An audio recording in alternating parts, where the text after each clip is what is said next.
Los votos rotos. Hola y bienvenidos a una nueva historia que te hará pensar. Antes de empezar, si el final te conmueve, por favor, suscríbete al canal para más contenido como este. Y no olvides dejar un me gusta para apoyar nuestro trabajo. ¿Alguna vez te has preguntado qué harías si la persona que amas te traicionara de la manera más cruel? La lluvia caía como cuchillas heladas sobre las calles de Madrid, pero nada dolía tanto como la traición. Ana creía en el amor. Había renunciado a todo por él. Ahora, embarazada y sin un techo, fue arrojada a la calle, sola, en la oscuridad de la noche. Pero nadie se imaginaba que ese sería el punto de quiebre, el inicio de su verdadera historia. Con un bebé en su vientre y una fuerza que el mundo había subestimado, Ana tiritaba sin saber por qué. Se paró frente al espejo, su mano trazando lentamente la curva de su vientre de 7 meses. La piel estirada, los pechos más grandes, las ojeras, todo en ella gritaba agotamiento. Sin embargo, algo en su interior insistía en recordarle que todo eso era por amor, que todo eso tenía un propósito. Afuera, el murmullo ahogado de la música se elevaba a través de las paredes. Una fiesta, otra más. Julián decía que eran importantes para los negocios, para mantener su imagen. Ella solo iba por él, por miedo a quedarse sola. La casa estaba llena, pero Ana se sentía como un fantasma flotando en una habitación atestada. Pasaba entre la gente como si fuera invisible. Reían, brindaban, hacían bromas. Nadie notó lo mucho que se estaba desmoronando por dentro. Hace 3 años, Julián le había prometido que jamás lloraría, que la haría feliz cada día, que la cuidaría como nadie lo había hecho. «Conmigo nunca vas a llorar. Te voy a dar el mundo», eso le dijo. Y ella le creyó. Era joven, una soñadora, con un alma llena de espacio para perderse. ¿Y de verdad? Se perdió. Dejó la universidad en su 3er semestre. Discutió con sus padres. Se fue de casa. Tomó un autobús hacia un futuro que solo existía en los ojos de él. Al principio, Julián era dulce. Le llevaba café a la cama, dejaba notitas y se reía de las películas cursis que a ella le encantaban. Trabajaba mucho, pero siempre regresaba con algo en la mano. Flores, regalos, promesas. Tenía unos ojos magnéticos y una voz firme. Cuando hablaba, ella le creía, porque él hacía que todo se sintiera real, pero los gestos se hicieron extraños, las palabras más cortas, el tacto más distante. Los silencios comenzaron, largos, incómodos. Ella preguntaba si todo estaba bien, y él respondía, todo perfecto, sin levantar la vista de su teléfono. A veces, ni siquiera respondía. Pasaba a su lado como si ella fuera parte del mobiliario. Cuando ella se quejaba, él le daba la vuelta a la situación. «Eres demasiado sensible, son las hormonas, no te pongas tan emotiva». Después vinieron las críticas, duras, pero disfrazadas de broma. «No puedes hablar sin alterarte. Intenta no engordar tanto, amor. Es por tu bien. Solo te quejas, ya suenas como tu madre». Ana empezó a dudar de sí misma. Quizás era molesta, exagerada. Quizás eran las hormonas, como él decía. Al fin y al cabo, estaba embarazada, sensible, necesitada. Cuando intentaba hablar sobre cómo se sentía, Julián se cerraba. «Ya hablaremos luego, ahora no. No seas una lata». Y ella se callaba. Lo tragaba todo. Tenía miedo de presionar demasiado y arruinar lo poco que quedaba. Quería mantener la paz en la casa. El bebé necesitaba eso. Ella necesitaba eso. La fiesta de esa noche era diferente, más ruidosa, más concurrida. Gente que ella ni conocía se movía por la sala con copas de vino, riendo a carcajadas. Ana intentó verse bien. Se puso un vestido largo y negro que le ajustaba el vientre. Se recogió el pelo y se pintó los labios. Estaba insegura, pero hizo el esfuerzo. Julián ni siquiera la notó. Cuando apareció en la escalera, él estaba con Isabela, la nueva secretaria. Joven, elegante, con esa confianza calculada. Isabela miró a Ana y sonrió, como quien mide a una amenaza. Y no vio ninguna. Ana intentó acercarse. Dijo, «Hola». Julián respondió con un movimiento de cabeza y se giró para seguir con su conversación. La noche continuó como una pesadilla en cámara lenta. Ana sintió que no pertenecía a ese lugar. Ya no era parte de nada. Intentó hablar con una o dos personas, pero pronto fue olvidada entre respuestas monótonas. Se sentó en el sofá, agotada. Le dolía la espalda, las piernas. Nadie preguntó cómo estaba. En el centro de la habitación, Julián hablaba en voz alta. Bromeaba, bebía, encantaba a todos con su presencia magnética. Era bueno en eso. Sabía ser el centro. Y entonces pasó. De la nada, miró a Ana. La señaló con un vaso en la mano y se rió. Miren cómo un embarazo destruye a una mujer. La habitación estalló en una risa contenida. Isabela se llevó una mano a la boca como si estuviera impactada, pero sus ojos brillaban de malicia. Ana se congeló. Se levantó lentamente, con el corazón acelerado, las mejillas ardiendo. «Julián, por favor», fue todo lo que pudo decir, una súplica tan suave que casi fue inaudible. Él se giró hacia ella, con los ojos entrecerrados y la sonrisa torcida de un hombre que sabe que está ganando.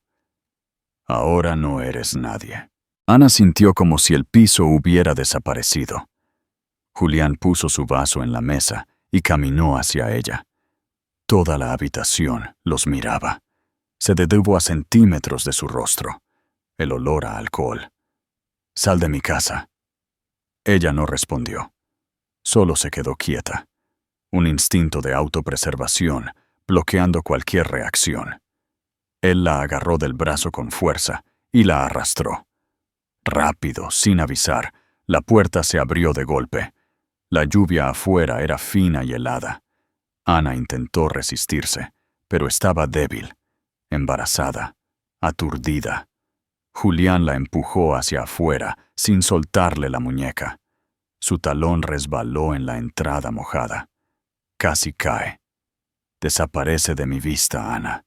Y la puerta se cerró, con llave. En silencio, ella se quedó allí, en la oscuridad, con el viento helándole el vestido, el pelo pegado a la cara, las manos sobre su vientre, intentando proteger lo poco que le quedaba. Nadie salió detrás de ella. Ninguna luz se encendió. Ninguna disculpa fue susurrada. Fue como si nunca hubiera existido. La calle estaba vacía. El sonido de la fiesta era amortiguado detrás de la puerta. Su silencio, ensordecedor. La lluvia se intensificó. Sus zapatos estaban empapados. Sus piernas temblaban. Caminó lentamente hasta la acera y se sentó. El frío del pavimento se filtró a través de su vestido y le cortó la piel como un cuchillo. Sus manos temblaban. Su corazón latía de forma errática. Pero lo que más le dolía era el silencio. Se quedó allí por minutos, horas. No lo sabía. Había perdido la noción del tiempo. Solo sentía el peso de su vientre. El peso del rechazo. El peso de no tener a dónde ir. Su rostro estaba mojado por la lluvia y por las lágrimas que ni siquiera notó que caían. Ya no importaba. Entonces, colocó ambas manos sobre su vientre. Presionó suavemente y susurró, con la voz rota al final. Te voy a proteger, incluso si nadie me protege a mí. Pero la promesa fue hecha, entre dientes apretados, entre sollozos, entre los pedazos, y fue en ese exacto instante que se dio cuenta de que algo en su interior todavía respiraba. No era Julián, no era la promesa de una vida perfecta, ya no era amor, era ella, y la vida que estaba creciendo en su interior. El mundo exterior quizás no lo viera, quizás no lo entendiera, quizás hasta se riera, pero en ese instante, sola, mojada, rota, Ana descubrió una fuerza que no sabía que tenía. Y esa fuerza era todo lo que le quedaba. Si has llegado hasta aquí, te invito a dejar un comentario con tu opinión sobre el momento en que Ana encuentra su fuerza. ¿Crees que esta es la verdadera definición de un héroe? Una nueva vida se levanta. Ana no recordó el impacto, ni el coche, ni el sonido, ni el dolor. Solo el frío en su cara. La lluvia se mezcló con la sangre y la sensación de caer, aunque ya estaba tirada en el asfalto. Gritos, pasos que corrían, una voz masculina asustada intentando despertarla, y el fuerte olor a caucho quemado. «Señora», la voz temblaba. «Señora, ¿me escucha?» Sus ojos se abrieron por un segundo. Intentó hablar, pero su garganta estaba seca. Un dolor agudo le atravesó el vientre, como si algo en su interior se moviera desesperadamente. Y entonces, todo se puso en blanco. Cuando volvió en sí, la estaban empujando por un pasillo demasiado brillante, con luces que le cortaban los ojos. Una enfermera hablaba con alguien, pero la voz parecía venir de debajo del agua. Había ruidos, movimientos, pero nada tenía sentido. Intentó levantar el brazo, pero estaba inmovilizada. Sintió un peso en el pecho y un miedo que rozaba el pánico. «Tranquila, Ana, necesitas respirar». La voz femenina sonaba firme. Un toque frío le sostuvo la mano. Intentó preguntar por el bebé, pero de su boca solo salió un sonido ronco. «Estamos haciendo todo lo posible, pero tenemos que actuar ahora. ¿Entiende? Está de parto». Apenas procesó la frase. ¿De parto? ¿Aquí? ¿En el hospital? ¿Después de ser arrojada a la calle? ¿Después de todo? Su cuerpo tembló de forma incontrolable, y ya no supo si era por miedo, dolor o agotamiento. Quizás todo junto. Quizás solo pura desesperación. Cuando intentó reaccionar, su cuerpo entero respondió con una contracción brutal, seca, como si algo se desgarrara por dentro. La enfermera gritó pidiendo otra camilla, y todo se convirtió en un borrón de manos, órdenes y alarmas internas. Trauma abdominal. ¿El bebé podría estar en peligro? Traigan el ecógrafo portátil. La presión arterial está bajando. Rápido, por aquí. Ana cerró los ojos. No quería morir. No ahora. No con su hijo dentro de ella. No así. La sala de partos parecía un campo de batalla. Mascarillas, bisturíes, luces brillantes. Alguien le sostenía los brazos con cuidado. Otra persona le sostenía la pierna. La doctora se presentó, pero su voz se perdió en medio del dolor. Y entonces, por un instante, todo se quedó en silencio.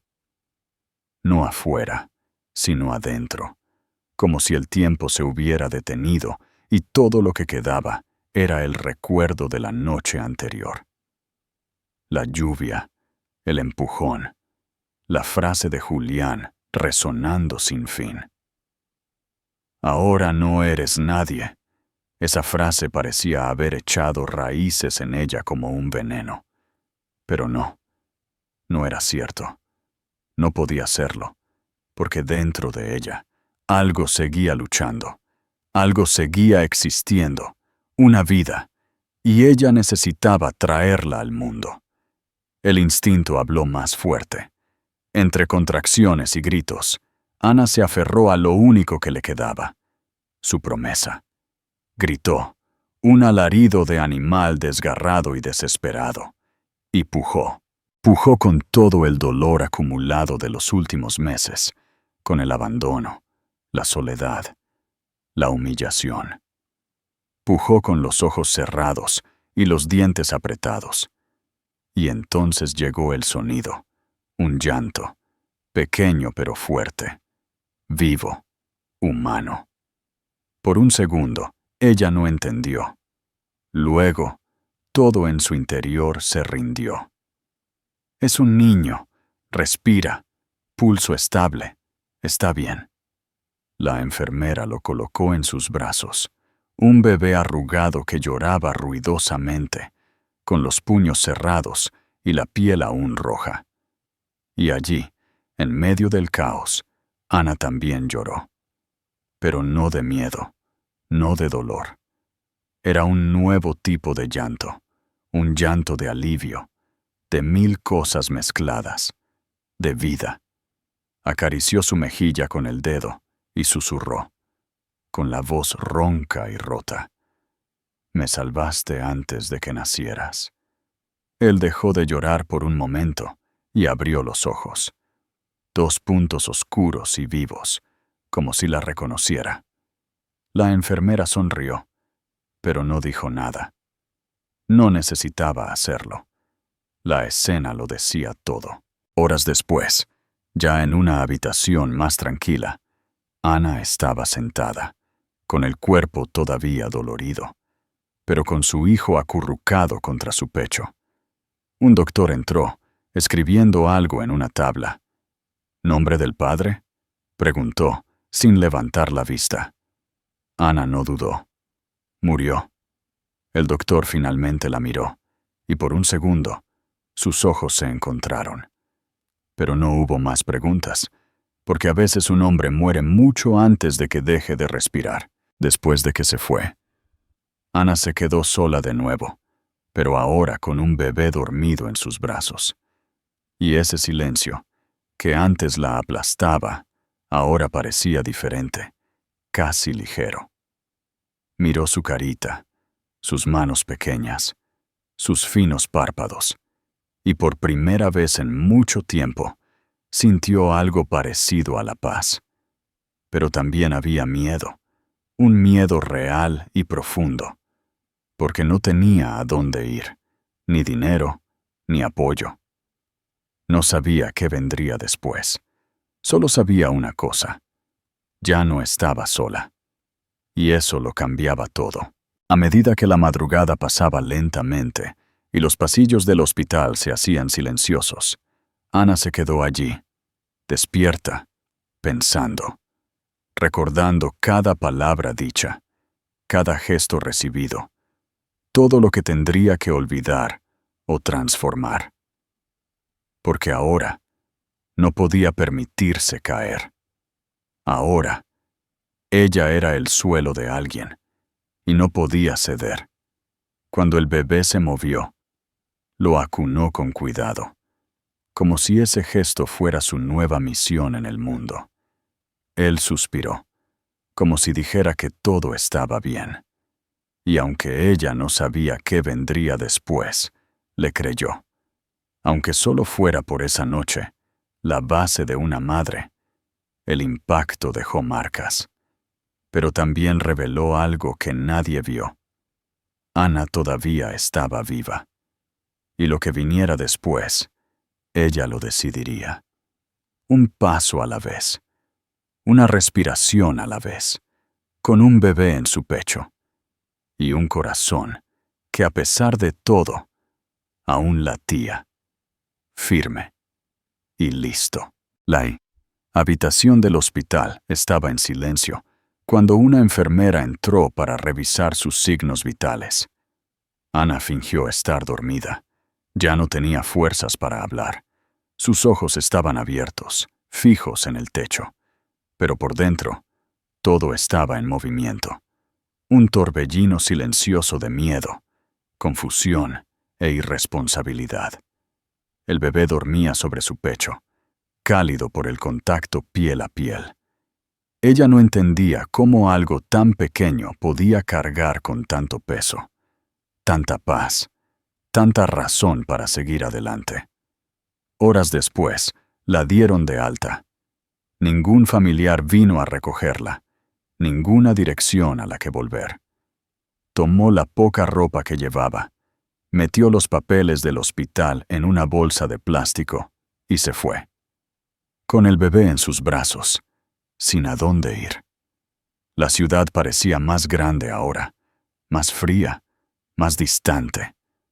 Caminó hasta que le dolieron las piernas, hasta que el peso de su cuerpo y de su hijo le rompieron la espalda, hasta que sus rodillas casi cedieron. Cuando se detuvo frente al centro de asistencia comunitaria, dudó.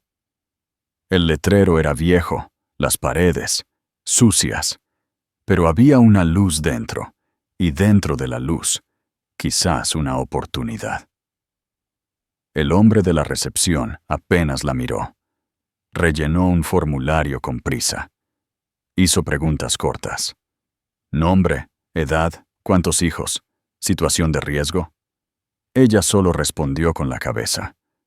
La enviaron a un refugio de emergencia. Un lugar temporal, le dijeron. Solo por unos días. Una habitación con otras 2 madres. Literas, colchones finos, un olor a humedad. Pero había un techo, agua caliente, un biberón prestado. La primera noche, Ana lloró en silencio, de espaldas a la pared. Las otras madres dormían. Una roncaba. La otra murmuraba en sueños. El bebé también lloraba, un llanto agudo e inseguro. Ella lo acunó, aunque le dolían los brazos. Cantó algo improvisado, sin voz, y él volvió a dormirse. A la mañana siguiente, recibió un paquete de pañales usados, un cambio de ropa donada, un café frío. Todo era duro, todo era ajeno, pero suficiente para seguir. Los días siguientes se arrastraron. Ruidos, filas, voces, trabajadoras sociales apuradas, niños corriendo por los pasillos, madres gritando de agotamiento. Ana se sentía invisible, pero cada vez que miraba a su hijo, algo en su interior la sostenía, aunque fuera a duras penas. El tercer día amaneció gris. La lluvia había vuelto, suave pero constante. En el comedor, alguien dejó caer una bandeja. Un niño gritó, otro se cayó. Una mujer lloraba en un rincón. Ana se alejó. Se sentó en el pasillo con el bebé en sus brazos, con la frente apoyada contra la pared fría. Respiró hondo. Olía a su pañal, al calor de su pequeño cuerpo contra su pecho. La sensación de disolverse por dentro. Entonces hizo algo que no había hecho en mucho tiempo. Sacó su teléfono. Estaba apagado. La batería había muerto 2 días antes. Una de las trabajadoras del refugio le prestó un cargador. Ana esperó a que llegara al 5%. Estaba temblando. No sabía qué iba a decir, pero sabía a quién iba a llamar. La lista de contactos estaba vacía. Casi todos los números viejos habían sido borrados, pero el de su madre seguía allí, casi automático, como si el teléfono supiera que cuando todo se acaba, ahí es donde regresas. Llamó una vez, 2 veces, 3, 4. La llamada se desconectó. Estaba a punto de rendirse, pero volvió a llamar. Esta vez, alguien respondió. ¿Hola? La voz era baja, cansada, familiar. Ana tragó. Mamá. Silencio. Del otro lado, el sonido de un suspiro, un espacio vacío entre una frase y otra que lo decía todo. Vuelve a casa. Solo eso. Sin preguntas, sin reproches, sin juicios. Y esa simple respuesta fue como una grieta, una fisura que rompió todo lo que había estado conteniendo. Colgó antes de que su madre pudiera decir algo más. Luego, lloró. Pero no como antes, no de desesperación. Lloró de alivio, de vergüenza, de un amor olvidado que todavía estaba allí, esperándola. Miró al bebé. Estaba despierto, moviendo las manos en el aire, como si intentara tocar el mundo. Le acarició el rostro con los dedos, y en ese instante, sin fuerzas para prometer nada, solo pensó: nunca más dejaré que nadie apague quién soy. Porque lo sabía. Sabía que se había dejado encoger, desaparecer, desvanecerse poco a poco. Pero ahora, alguien dependía de su luz, de su calor, de su presencia, de su amor. Y eso sería más grande que cualquier miedo, una nueva identidad. Por la tarde, habló con la trabajadora social. Ahora tengo a dónde ir. La mujer pareció aliviada, una persona menos de la que preocuparse. Hizo algunas llamadas, arregló la salida. Ana tomó una bolsa con ropa donada, se envolvió en una manta y protegió al bebé del viento. Se subió a un autobús con sus últimas monedas. Se sentó junto a la ventana. Sostuvo a su hijo como quien carga la cosa más valiosa del mundo.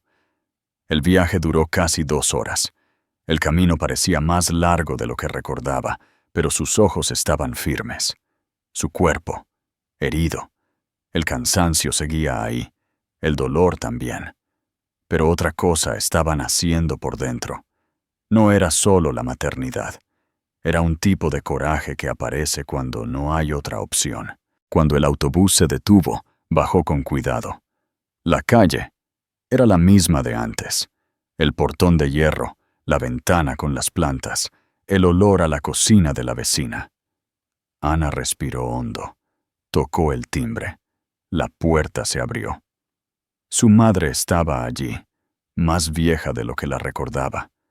Más pequeña, pero con los mismos ojos. Ojos que la reconocieron de inmediato, sin necesidad de explicaciones. No se dijeron nada. Su madre abrió los brazos. Ana entró. Y en ese pequeño espacio, con olor a pasado, supo que era el lugar correcto. Su abuela tomó al bebé con manos temblorosas. El bebé la miró. Luego miró a Ana. Y por primera vez, desde que todo se desmoronó, la casa se llenó de calidez. La cena fue sencilla. Arroz, frijoles, un huevo frito. Pero Ana comió como alguien que no probaba comida en días, porque era cierto. Después, se dio un baño largo. Se lavó el pelo. Miró su cuerpo en el espejo, aún herido, aún frágil, pero entero. Se puso un viejo camisón de algodón, el mismo que usaba de adolescente. Se acostó con su hijo en los brazos. Su madre apagó la luz. Y en la oscuridad, el bebé movió la mano, como buscando su pecho. Ella se lo dio. Él mamó. Y en ese momento, sin hablar, sin prometer, sin planear, ella lo supo. Nada la detendría de nuevo. Ahora, era ella para sí misma y para él, siempre. La casa de su madre era pequeña, simple, sin lujos, pero tenía algo que Ana no había sentido en mucho tiempo: seguridad. Por primera vez desde que todo se desmoronó, durmió sin miedo a ser echada, sin tener que medir sus palabras, sin encogerse. Los días comenzaron a organizarse en una rutina. Se despertaba temprano, cuidaba del bebé, ayudaba a su madre con las comidas. y en su tiempo libre estudiaba sola. Releía viejas notas, pedía prestados libros de la biblioteca pública y tomaba apuntes a mano en cuadernos viejos. La ciudad donde creció parecía diferente ahora. Ella también era diferente. Los lugares de su infancia, las calles por donde caminaba cuando era solo una niña llena de planes, ahora parecían fragmentos distantes de una vida que había quedado atrás. Aún así, no quería volver a ser quien era. Quería ser más. Quería ser alguien más. Quería reconstruirse. No fue fácil. Nada lo era. Ana necesitaba dinero. Sabía que depender de su madre era temporal, y que su hijo necesitaba más que un techo y arroz con un huevo. Necesitaba una base, una mujer fuerte como referencia. Empezó vendiendo pasteles. Usó la receta de su abuela. La adaptó. La probó en la cocina de su madre y los puso en frascos de plástico con una simple etiqueta hecha a mano. Dulce Luz. Salió a la calle con su mochila llena y su hijo en su cochecito. Tocó las puertas de salones de belleza, papelerías, escuelas. Algunas personas compraban por lástima, otras por cortesía. Pero algunas volvían a por más. Al final del mes, pagó una parte de las cuentas de la casa. Por primera vez, puso dinero en la mesa y se sintió orgullosa. Trabajaba en eventos. Limpiaba baños de escuela. Cuidaba a una anciana algunas noches. Todo lo que surgía, lo hacía. Por la noche, cuando el bebé dormía, estudiaba. Y los fines de semana, tomaba a su hijo en brazos. Se sentaba en la plaza central del pueblo y veía a la gente pasar. Casi nadie la reconocía, y los que lo hacían, fingían no verla. A ella no le importaba. Había algo más grande ahora. Ella misma. Volvió a usar su nombre completo. Ana Herrera. Un apellido que había dejado atrás cuando creyó que el amor de un hombre valía más que su propia identidad. Ahora era al revés. Firmaba ese nombre con fuerza, con verdad, un nuevo legado. Un día, en un círculo de madres en el centro de salud, escuchó a una de ellas hablando sobre haber sido amenazada por su ex. La mujer temblaba mientras hablaba. Ana no supo qué decir, pero se ofreció a ayudar. Anotó su nombre. Buscó información en Internet sobre los derechos de las mujeres. Escribió una nota explicando cómo solicitar una orden de restricción. Al día siguiente, regresó al centro solo para dársela. La mujer lloró. Otras madres empezaron a buscarla. Algunas querían orientación.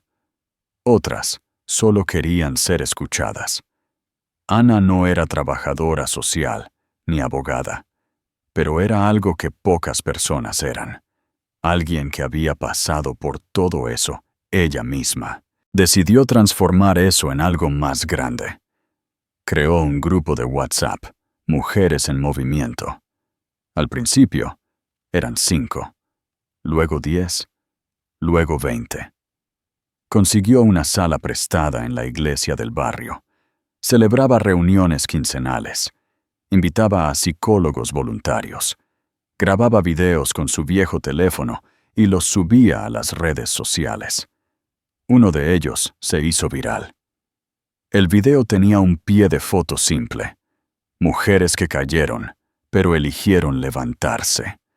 Su voz era firme, pero la emoción le quebraba las palabras. No soy fuerte porque quiero. Soy fuerte porque no tuve opción. Pero hoy, elijo transformar el dolor en un camino. Miles de personas lo vieron, comentaron, compartieron. Recibió mensajes de todas partes. Gente agradeciéndole, gente pidiendo ayuda, gente ofreciendo apoyo. Salió un reportaje local, luego una nota en un periódico nacional. De repente, Ana Herrera era una referencia. Una ONG La contactó para ofrecerle una asociación. En poco tiempo, fundó oficialmente su propio proyecto, Renacer, una red de apoyo para mujeres en riesgo. Consiguió un espacio, donaciones, voluntarios. Más que todo eso, respeto. Su hijo creció viendo todo de cerca. Él era quien ayudaba a repartir folletos. Dormía en su regazo durante las reuniones. Se sentaba en un rincón mientras ella daba charlas. Dibujaba con marcadores en los gráficos. Se sabía los nombres de las mujeres. A todas las llamaba tía.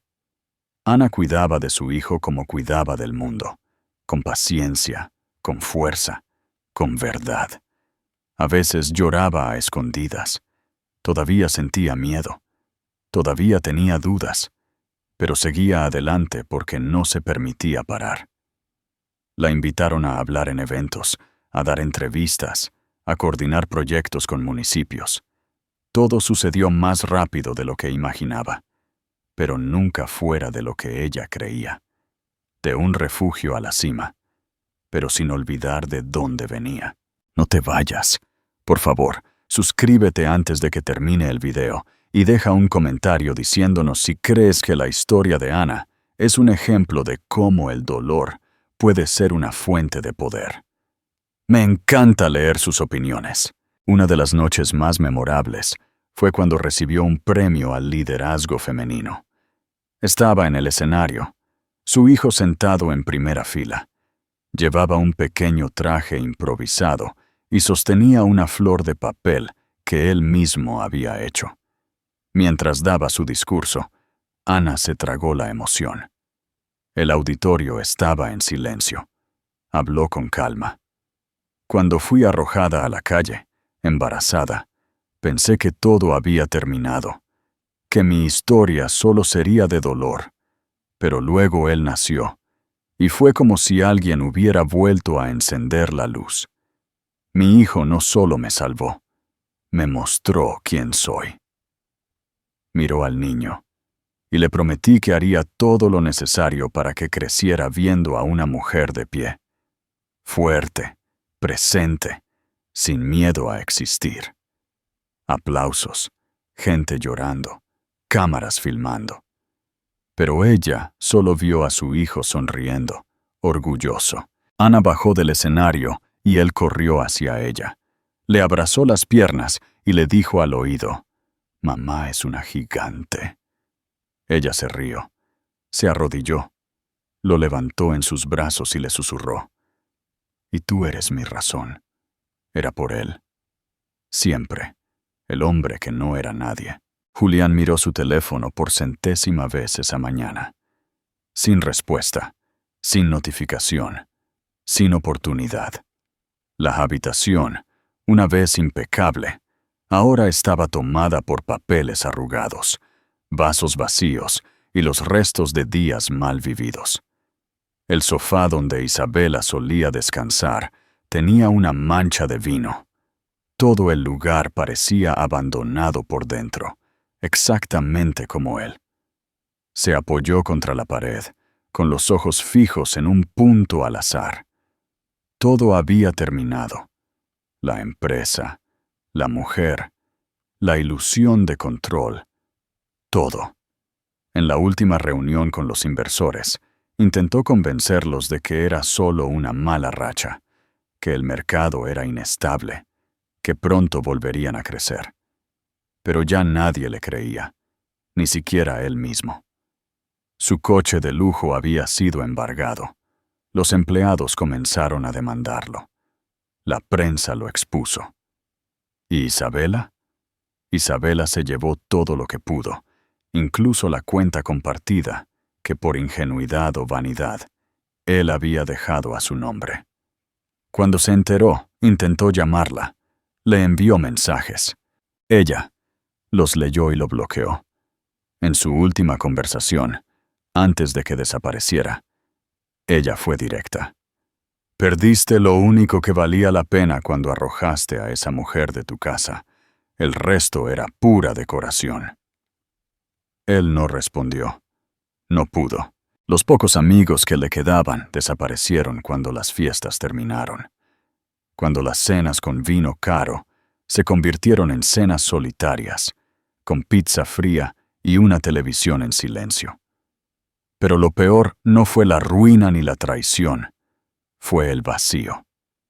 La imagen de Ana lo perseguía. Al principio, con desprecio, como si ella hubiera sido una carga que tuvo que soportar. Luego, como un recuerdo de algo que había perdido y que nunca regresaría. Empezó a beber por las tardes, luego por las mañanas, luego a cualquier hora. Quería convencerse de que era solo para relajarse, pero en el fondo, solo quería dejar de sentir. Una mañana, en medio de una resaca, se despertó en el suelo de la cocina. Había vomitado cerca del fregadero. Tenía frío y hambre, y una especie de anhelo que ninguna palabra podía contener. Se levantó, tambaleándose, sacó su teléfono y abrió el perfil de Ana. No tuvo el valor de seguirla, solo miró. Las fotos mostraban a una mujer firme con una mirada serena. Había una fuerza en ella que él no había conocido antes. Y el niño era idéntico a ella. Pero en sus ojos también había algo de él. Una sombra del pasado que de alguna manera todavía estaba viva allí. Empezó a pensar en su hijo. Nunca lo había visto. Nunca lo había tenido en sus brazos. Nunca había oído su voz. Solo sabía que existía, y que ahora era lo que más le dolía. Le envió flores, un ramo caro con una tarjeta escrita a mano. Perdóname por todo. Quiero conocer a mi hijo. Silencio. Intentó escribir una carta. Escribió y la rompió. Luego otra y otra. En el quinto intento, la dobló con cuidado y la envió por correo. Esperó días. Nada. Finalmente, decidió escribir directamente. Un correo electrónico. Frío. Desesperado. No quiero volver. Solo quiero conocerlo. Ver su cara. Sé que me equivoqué y sé que no lo merezco. Pero él tiene derecho a saber quién soy. La respuesta llegó al día siguiente. Corta, afilada, clara. Perdiste a la única mujer que te hizo parecer un hombre, y ese niño ya tiene al héroe que necesita. Soy yo. Él releyó el mensaje 5 veces. Luego cerró el ordenador y se quedó en silencio. No derramó una sola lágrima. No le quedaba nada por lo que llorar. Pasó el resto del día sentado en la oscuridad, pensando, recordando.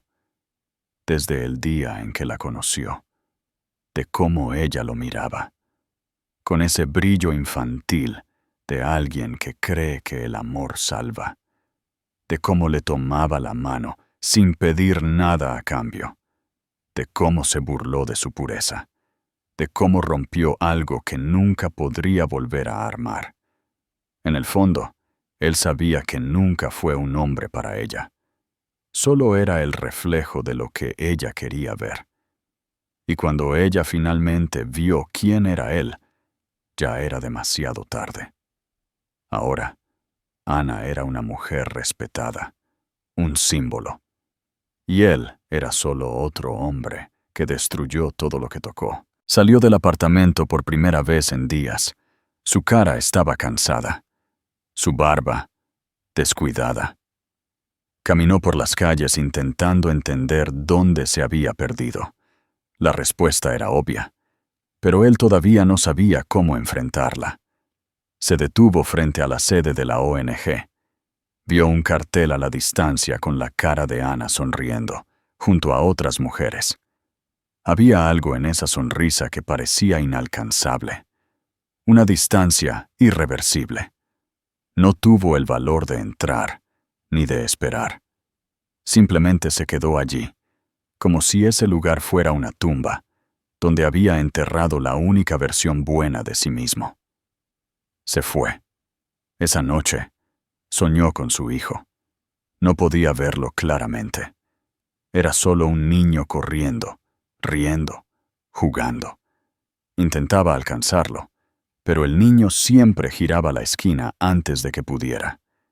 Siempre se escapaba. Se despertó empapado en sudor, con el corazón acelerado y con una certeza insoportable. No era parte de la vida de su hijo. Y no lo sería.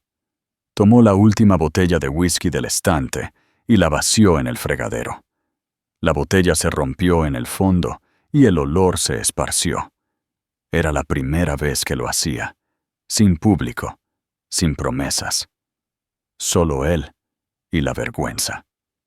Al día siguiente, llamó a un centro de rehabilitación. Pidió ayuda.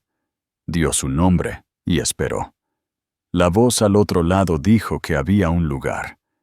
Respiró hondo. Sabía que no estaba empezando de cero. Estaba empezando desde -1000, pero tenía que hacer algo más que solo lamentarse. Se subió al coche. Condujo en silencio. Sin música, sin distracciones. Por primera vez, tal vez estaba dispuesto a sentir todo lo que había evitado durante años. Porque al final, su caída no fue cuando perdió el dinero, ni cuando Isabela lo traicionó, ni cuando sus amigos desaparecieron. La verdadera caída fue el momento en que perdió a la mujer que vio a un hombre mejor en él.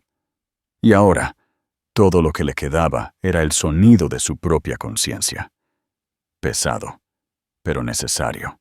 No te olvides de darle un me gusta a esta historia y suscribirte para no perderte las próximas. También déjame saber en los comentarios qué te pareció el final de esta historia.